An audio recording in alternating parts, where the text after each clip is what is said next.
We're talking about tensors and optimization. Okay, good. Yeah, thanks. Actually, as one of the organizers, I wasn't planning to talk last week. We had much better speakers who were supposed to come. But Petros told me last week, well, that speaker is not coming. Can you talk? So, of course, I didn't have enough time to prove new results, so I have to brush up on old ones. But this morning, we also, Ido's not here yet, so we are switching once more.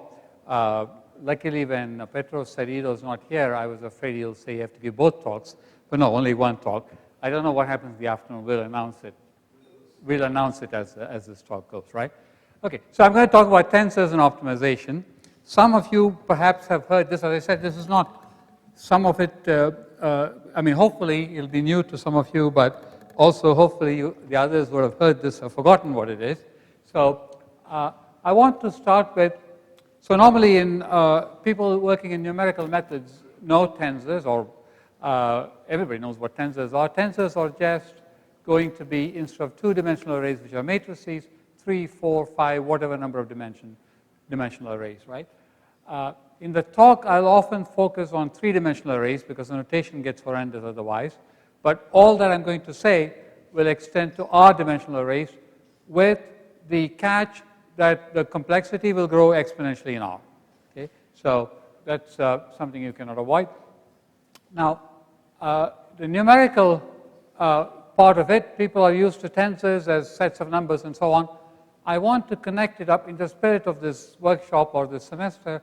I want to connect it up with discrete algorithms or with what goes on in TCS. And for that reason, I'm going to start off with a couple of classes of discrete problems, combinatorial problems, which can be reduced to tensor problems, and then focus on tensor problems, right? That's what I'm going to do. So the first problem I want to, oh, okay, sorry, that's the wrong slide, I guess. Yeah, the first problem I want to look at is, in general, MAX-r-SAT. I'm going to look at MAX-3-SAT. MAX-3-SAT has clauses. Each clause looks like that. 3 variables. The 3 stands for 3, right? Xi bar, Xj, Xk. I mean, this is obviously said to be true. If either Xi is false, because there's a bar there, or Xj or Xj is true. If one of those options happens, then it's set to true. Otherwise, false. The satisfiability problem, you want to satisfy all the clauses. The max satisfiability problem is a little more gentle. You have to satisfy as many clauses as possible. You're given a list of 3 clauses on n variables. Find an assignment satisfying the maximum number of clauses, a well-known hard problem, and so on. What does this have to do with tensors? We will see on this slide. I'm going to reduce it to a tensor problem by setting up 8 3 tensors, 8 n by n by n tensors, A1 through Ai, where A1, ijk, the ijk entry, is the number of clauses that get satisfied if you have the assignment xi, xj, xk all equal to 1. If I set them all to 1, there are 8 possible assignments for 3 variables. If I set them all to 1, that assignment makes, there may be many such clauses, makes many such clauses, whatever number of clauses to be true. A2 is similar thing. You enumerate all 8 things. So 0, 1, 1 setting of these 3 variables sets these clauses to be true. So each clause will contribute not just to 1 tensor, it will contribute to 7 tensors, right? All but 1, which sets it to be false. I don't expect that you need to check all the details, but just believe me, this works.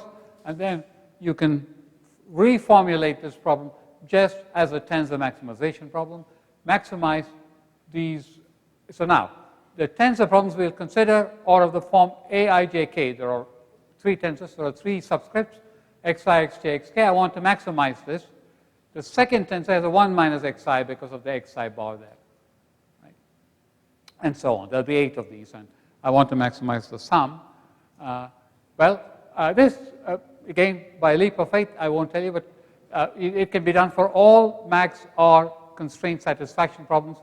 Again, you're familiar with that, that's fine. Otherwise, just think of satisfiability, constraint satisfaction problems. And you get 2 to the r tensors, 2 to the 3 8 tensors here, you get 2 to the r tensors. Now, for this talk, I will only focus on r equals 3 just because the notation gets horrendous otherwise. So no more MAX-r-CSP, we only will look at tensor optimization. I've done the reduction, I assume. The next problem I'm going to talk about, I'll talk about reducing 2 or 3 problems over the talk. the next problem I'm going to talk about is the planted Clique problem, which, again, many of you are familiar with, but let me mention it. You have a random graph, G n half. That means n vertices, each edge is independently in with probability half, not there with probability half, right? And I take that graph, I add to it a clique of size p. I plant a clique of size p on top of that, and I'm giving you the whole thing. I don't tell you what the clique is, and your job is to find the clique. That's called the hidden clique problem or the planted clique problem.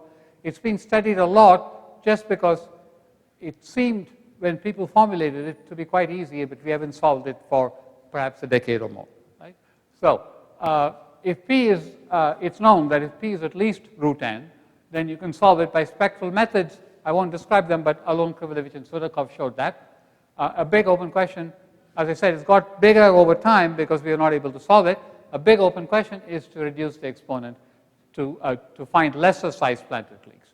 So here's the tensor idea. The idea is I'm defining a 3-tensor n by n by n array, which will have a +1 in the ijk entry if the following happens. I take the graph T, I look at 3 pairs, ij, jk, kl. Among those 3 pairs, there are some edges and there are some non-edges, right? It's between 0 and 3, the count. If the number of edges is odd, I put a +1 in the tensor, in that spot. If the number of edges is even, I put a -1. It's a parity. But this is a real tensor. It's not a mod 2 or anything. It's a real number, right? Plus or minus 1. And the theorem that Alan Friese and I proved is the following. If you maximize this tensor over unit length vectors, Euclidean length unit length vectors, if you can maximize that, even within constant factors, you can find planted cliques down to n to the 1/3 instead of n to the 1/2. Okay? So this requires, the proof is not this proof is not that simple. It requires some work. But once we proved this, we said, okay, now we should be able to solve this problem in about 3 days. It's been about 8 years. We have not been able to solve that problem. So it still remains only a half result in that if you can find this, then in fact you can find the planted clique of size n to the 1/3. And a little later, Brubacher and Wempala showed that if you can solve the corresponding R tensor problem, I won't put this down, but it's just a parity of number of edges on the R subgraph. If you can solve the R tensor problem, then you can find planted cliques of size n to the 1/R. Now, this is not the worst case tensor optimization, right? This problem, this is more or less a random tensor. It came from a random graph, more or less, plus the planted clique. Even then, we are not able to solve it. Okay? Now, here's a problem, and again, I'm sort of making this is a problem which is on my to-do list, and I've never had time to study it, but it's an interesting problem. Again, in the spirit of this semester and so on, it's a combination, it's a continuous version of this sort of discrete problem. I'll call this the planted Gaussian problem. Here you have an n by n matrix of IID normal 0, 1 entries, and I'm planting a p by p submatrix, B, with normal mu1. It's biased. It's, mu is positive, let's say, so these entries are biased here in the B submatrix. I don't tell you what B is, and I'm giving you A plus B, you must find B. Okay? So let's call this a planted Gaussian problem. More or less the same arguments as the spectral methods work when P times mu is greater than or equal to order root n. Now the question is, can we get an advantage out of the planted Gaussian, for the planted Gaussian problem by reducing it to tensors in a similar way? Can we then solve it, of course, which would be the bigger question. More generally, planted dense subgraph problems where it's not a clique but a dense subgraph have now been studied quite a bit. It'll be interesting to see tensor formulations of those. Okay? So now I'm done so far with reducing combinatorial problems to tensors for now. Later I might reduce some other problem if there's time, but now I'm going to talk about tensor optimization. So here's the problem we would like to solve, ideally, right? The problem is we want to maximize aijk, yi, yj, yk, where there are some other constraints which are of the form yi or 0, 1. This is what happened for the MAX-r set. And perhaps some of the yi's must be 1 minus some of the other yi's. These are constraints because you had xi and xi bar, right?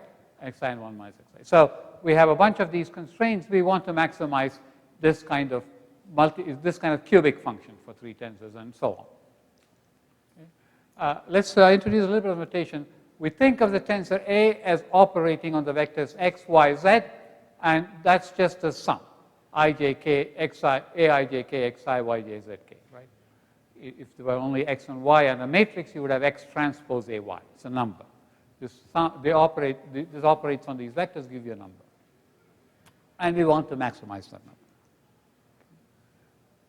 Okay. Now here is the scheme to try to do this maximization. Suppose for the moment we can approximate A by a simpler to optimize.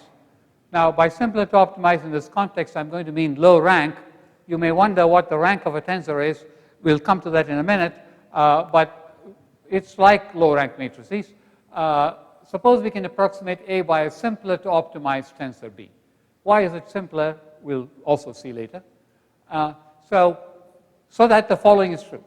You take the error in the approximation of A by B. That error is maximized over the maximum over all unit length vectors of this.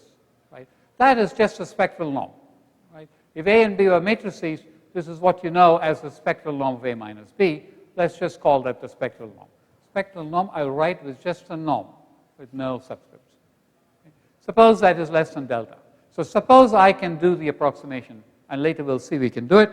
Suppose we can do the approximation, so the spectral norm of the error is at most delta. Then solving the problem with B instead of A, that is solving this problem with B there instead of A, okay, ensures the error is at most, well, spectral norm, if there were unit length vectors, you've got to scale up by the length of these. Okay. Now, I'm not going to sit down and reckon the error here, that's technical, but all I want to say here is the following.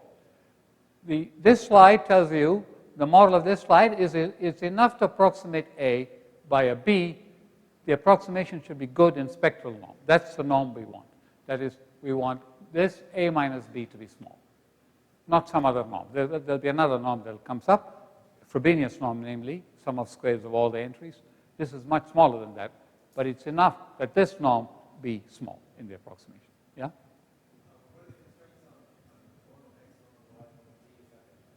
The Euclidean norm. Yeah. Yes. So for 0, 1 vectors, these will all be root n each at most. X. Side constraints will not exist for this talk. I mean, there's a way to take care of them, but it's only technical. So I'll ignore it for this talk. Right? I mean, so forget the side constraints. Just want to do the optimization for now. So this slide is going to justify what I said in the last slide. It's going to tell you that indeed every tensor can be approximated. You would have all seen, well, in fact, I'll show you how tensors are very hard. For this talk, forget that. I want to tell you why tensors are easy, right? That's the purpose of this talk. So any tensor can be approximated. So here's a notation. X outer product y outer product z is a tensor with entries xi, yj, zk. So this is an n by n by n tensor, right? N cubed entries, these are the entries.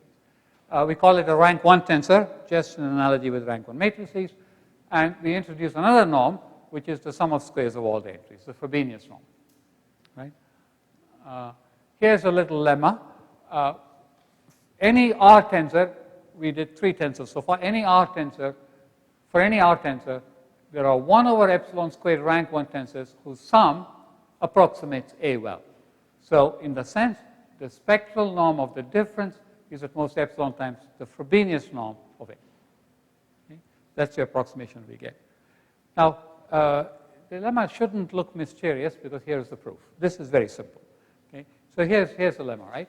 You start with B equals 0, right? That's your first starting approximation. If lemma is already satisfied, you go home. If it's not satisfied, there are x, y, and z, so A minus B has high spectral norm if it's not satisfied. If it has high spectral norm, by definition, there are x, y, and z, so that this is true. Spectral norm is too high. Take that x, y, and z times a particular constant and subtract it. That's your next rank 1 tensor. You subtract it and happily go on, and it's simple to prove that you will end with this approximation. This is just the imitation of the greedy algorithm for SVD, which we know works for the SVD optimally. Here it's not optimal, but it still satisfies this at the end of the day. Okay? And you can prove that. Again, the proof is not very difficult. Okay, that's well, all very good, but we want algorithms, right? Now, to get an algorithm, to make this constructive, we need to find the XYZ in the case that the lemma is not already satisfied. That's we need to find the XYZ to maximize the spectral norm. And in a paper whose title is telling, it says that most tensor problems are NP hard. Indeed, they are. Hiller and Lim prove, for instance, that that is hard. You cannot even, for 3 tensors, maximize the spectral norm. Okay. So what do we do now? Well, this is joint work with De La Vega, Karpinski, and Vempala. As I said, this is a bit old now, but I haven't had time to prove a new result because I only knew I had to give a talk last week. But here's the result, and this is what I'll describe briefly. We proved that for any R tensor R, if you give me an extra factor of 4 instead of the 1 there, right, then in fact I can find it. That is, I can do this in time polynomial provided epsilon is constant. For every constant epsilon, you can in fact find the approximation in time which is polynomial. Right? And one remark here worth making, we cannot, it would be much nicer if in this result I can put Frobenius norm here or spectral norm there, and I cannot. It's very simple to see that you cannot do that. This is the best we can do, but I already justified that spectral norm approximation is enough. So I will describe this, I think, in a couple of slides. We started at 11:15, right? We started at 11:15, right? 11. Okay, so I think we are fine. I mean, for the audience's sake, I always adopt a program where there's a denominator in the number of slides. It's something that you might keep looking at because it helps you, right? It's only 11. I've gone through 5 of the 11 slides. Okay, so the central problem is this spectral norm maximization. We want to find x, y, z unit vectors so that we want to maximize this. Again, with respect to this question, I've thrown away the side constraints. They don't really matter, actually.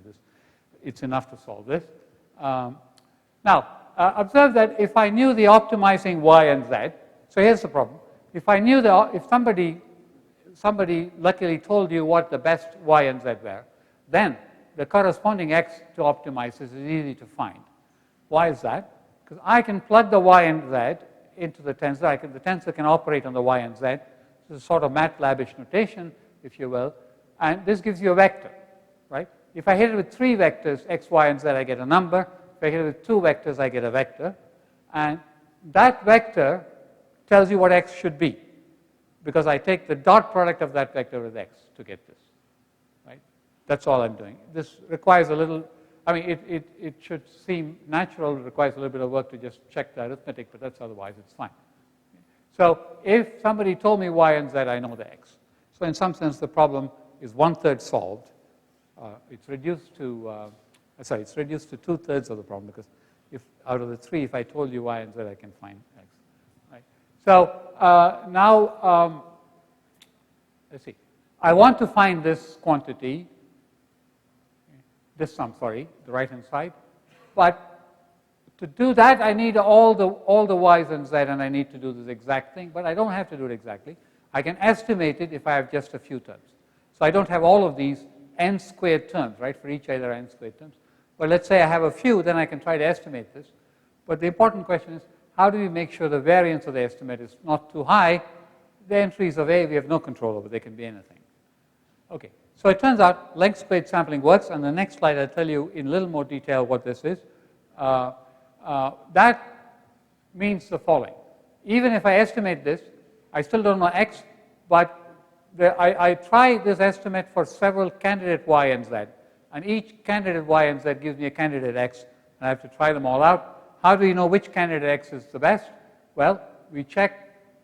Once we have an x on hand, full x, all the n components, then I plug the x in, and then into this thing. Now I have a problem with just y's and z's are unknowns, but that's an SVD problem. Okay? Again, I started by saying if I knew y and z, I know x. Now I'm saying if I know x, I can find y and z, because that's an SVD. That's one less one less arity tensor problem. So I can solve that. And here's one more slide of detail on this algorithm. So what I want to do then is estimate this sum as y and z summed out. They don't appear in the output. Only I is the variable here, right?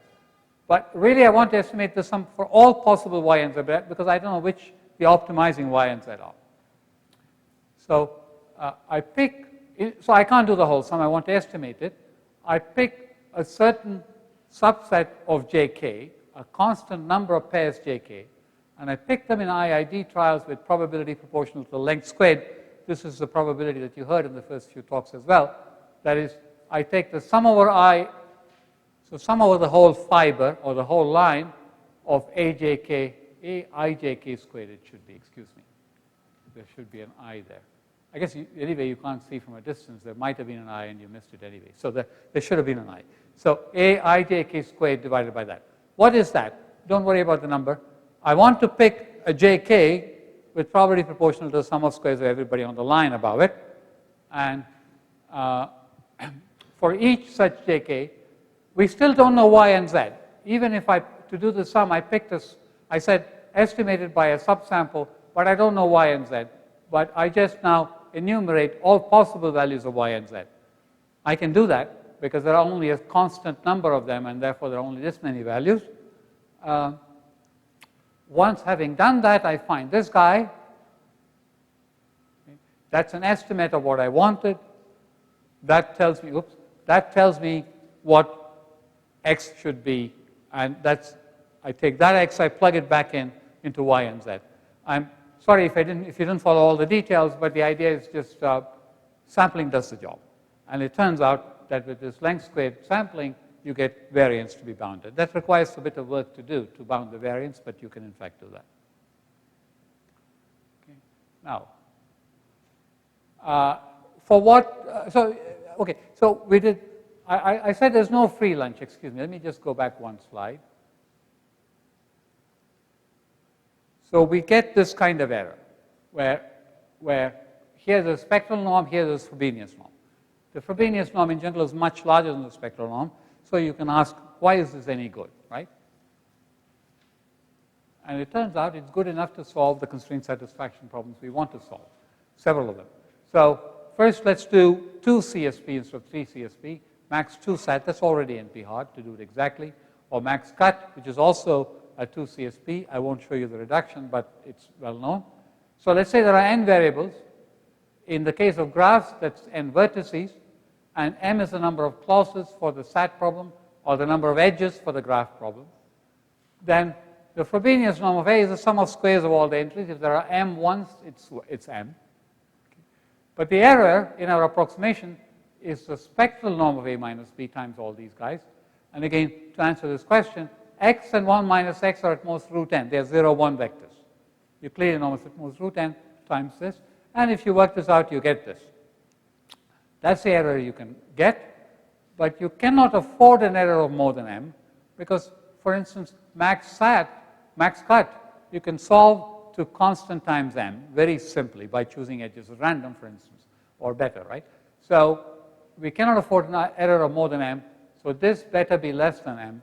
And that, if you work out, tells you that m should be at least n squared, square of the number of edges. That's for dense graphs. So in fact, this works for dense CSPs as well. Dense max 3 sat, where there are n cubed clauses, right? Or if you're 4 sat, n to the 4 clauses, order n to the 4 clauses. So we are going to now, I'm going to show you now that in fact you can do a larger class of problems, a class of problems that includes some interesting thing like metrics in the case of two tensors, matrices, and analogous things for tensors higher, we'll see. But first for matrices, just focus on matrices. I'm going to show you that metrics as well as dense problems can be taken care of by this. So what are metrics? Metrics just means that triangle inequality is satisfied, right? You take an entry, it's at most the sum of the two entries, ij, jk, and ik, right? I won't put down the triangle inequality. Let's say that di is the sum of the row in the ith row of the matrix, say now a matrix, and it's a degree if it's an adjacency matrix. The graph di is just a degree. Right? Here's a normalization that's useful in many contexts. If you have a matrix A, you can normalize it by dividing by square root of di dj. This is useful in clustering, in Markov chains, in a lot of contexts. It turns out this scaling doesn't quite do the job for us. Here's a more robust and better scaling. And again, this is potentially useful in other contexts, similar contexts as well. That is, you take the average degree, let's say that's di divided by n, sum of di divided by n. That's the total number of edges divided by 2, if you will, if it's a graph. And I scale by the square root, not of di times dj, di plus d bar plus dj times d bar. Sorry, times dj times d bar. So add the average degree to both of these terms. The advantage of this is that here, if the degree is very small, this entry blows up, but this does not blow up, even if the degree is small. It's modulated by the average degree. And that turns out to be quite useful. And we call a codense, this is a word that we made up for our paper, it's called a codense if the Frobenius norm of B, sum of squares of all the entries, is constant. Why do we do that? Well, first of all, it turns out this is a common generalization of dense matrices as well as metrics and several other things, even powers of metrics. They're all codense. Okay? So to show that metrics are codense requires a couple of lines of proof, but it's not that difficult. But dense matrices, it's easy to see. If a matrix is dense, the average degree is n, right? So I'm dividing by square root of n times n, which is n. And the Frobenius norm is dividing it by n squared because I'm squaring it once more. So I take 1 over n squared summed over all entries. That's at most a constant. It's not important that you follow the technical check, but just to want to mention that dense matrices as well as metrics and other things are covered by this. No. And putting this all together, it turns out we can get polynomial time approximation schemes for all codense MAX-r-CSP problems. That's the end result of all this. That is, you can get within 1 plus epsilon relative error for any epsilon in polynomial time for all of these problems, right? Which include dense as well as metrics and other things. Now, that's all I'll say about the result. Now, I want to also tell you another class of tensors that have come up earlier, keep coming up in more recent work as well. So those are moment tensors. So if you have a random variable, if you have a set of random variables x1 through xn, which have some mutual dependence, right, with expected value 0, let's say they are centered so that the expected value of each xi is 0. You all know that the variance-covariance matrix is just this particular matrix. So Aij is the expected value of xi xj. That's called the variance-covariance matrix. That plays a big role in statistics. You could just as well define also third moment tensor. That is, you take an array Aijk whose ijkth entry is expectation of xi xj xk, okay? Or 4 tensors, fourth moments, and so on. Now, if you wanted to compute for a unit vector u or any vector u dot x cubed, the expected value, you can convince yourself that it's simply just the tensor A operating on u.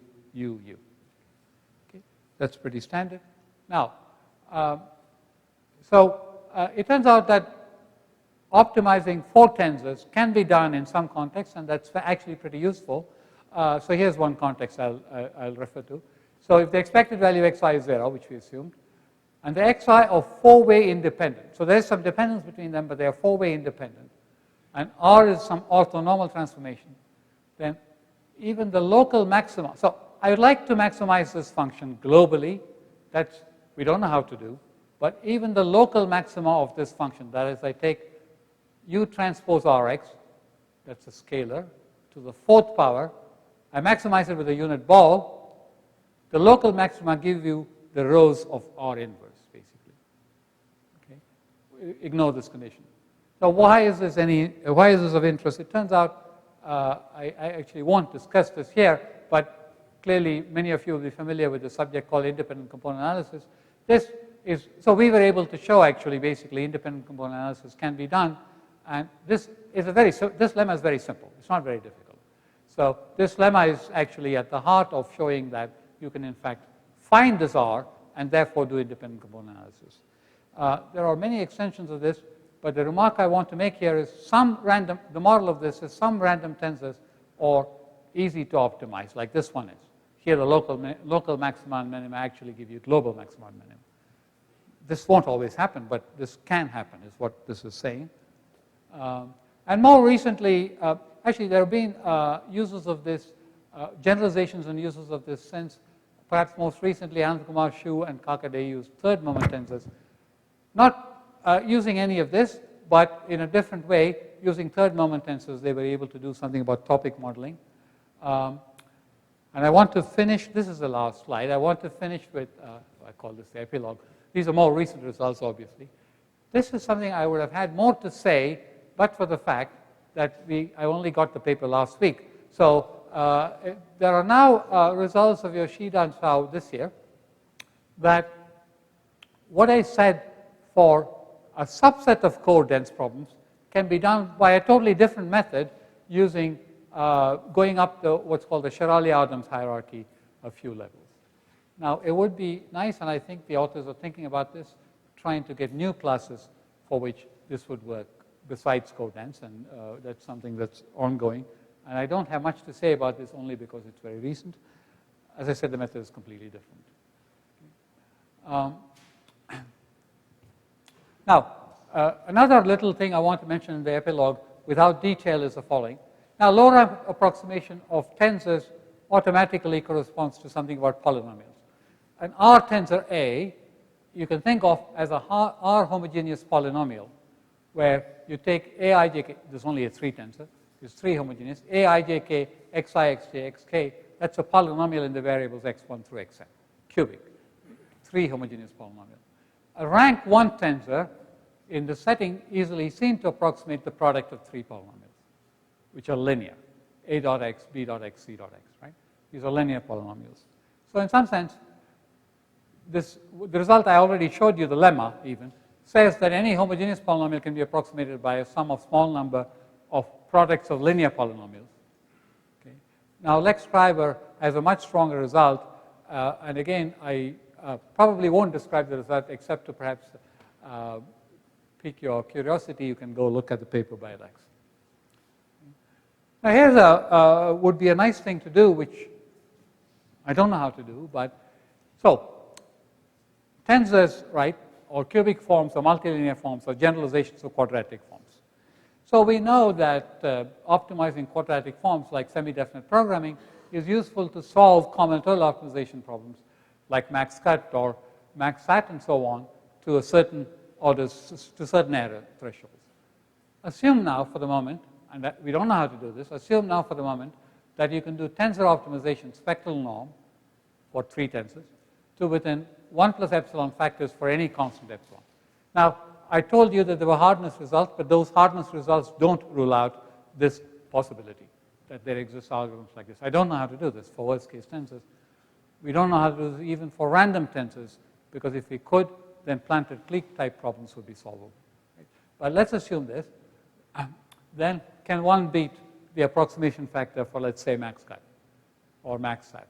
That'd be interesting to do. So some utilization of higher order methods than quadratic methods for solving more combinatorial problems. Okay. With that, I stop. This is my last slide. You got the denominator and numerator equal.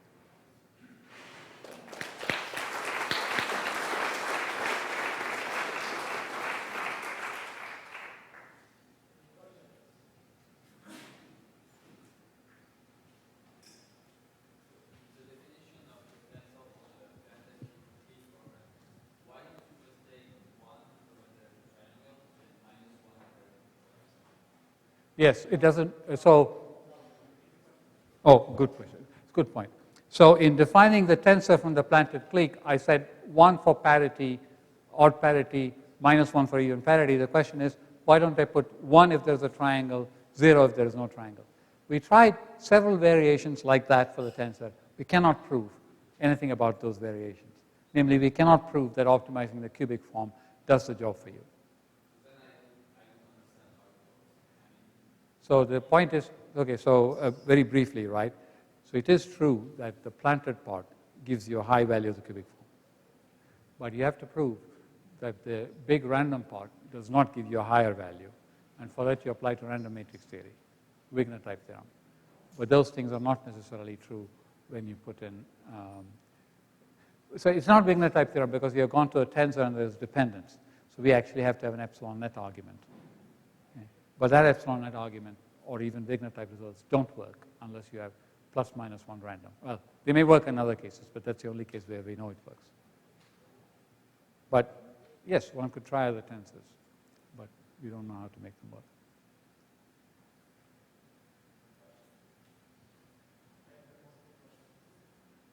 At the last time you talked about feeding the best down from Max stuff. This is their unique games target. Yeah, so do I believe the unique games conjecture is true?